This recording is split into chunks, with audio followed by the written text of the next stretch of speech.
ગુજરાતમાં કાળઝાળ ગરમીનો રાઉન્ડ ફરી શરૂ થવાનો છે। 8મી મેથી તાપમાનનો પારો 42 ડિગ્રીને પાર હશે।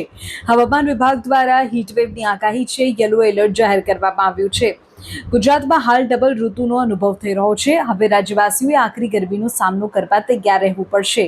હવામાન વિભાગની લેટેસ્ટ આગાહી મુજબ આગામી 8 મેથી રાજ્યમાં ગરમીનું જોર વધશે।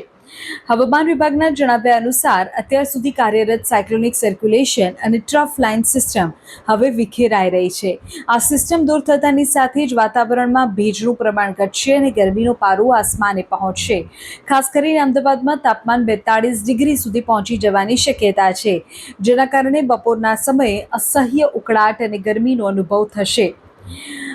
ક્યાં ક્યારે ગરમી કેટલી પડશે તેની જો વાત કરીએ તો 9મી મેએ કચ્છ, દ્વારકા, રાજકોટમાં હીટવેવની આગાહીનું યલો એલર્ટ છે। 10 મેએ ગરમીનો વ્યાપ વધશે। બનાસકાંઠા, સુરેન્દ્રનગર, પોરબંદર, અમરેલી, ગીર સોમનાથ, વડોદરા, સુરત અને ભાવનગરમાં હીટવેવની અસર જોવા મળશે। 11 અને 12 મેએ પણ અમદાવાદ સહિતના મોટા ભાગના રાજ્યના જિલ્લાઓમાં ભારે તાપનો સામનો લોકોએ કરવો પડશે। રાહતની વાત એ છે કે આજે રાજકોટ, જૂનાગઢ, અમરેલી, દક્ષિણ ગુજરાતના કેટલાક જિલ્લાઓમાં છૂટાછવાયા વરસાદની શક્યતા છે, પણ આ માત્ર ક્ષણિક રાહત છે। આવતીકાલથી વાતાવરણ સંપૂર્ણપણે બદલાઈ જશે। હવામાન વિભાગે લોકોને અપીલ કરી છે કે બપોરે 12 થી 4 બિનજરૂરી બહાર ન નીકળો, પુષ્કળ પ્રમાણમાં પાણી લો, જેથી લૂ અને ડિહાઇડ્રેશનથી બચી શકાય।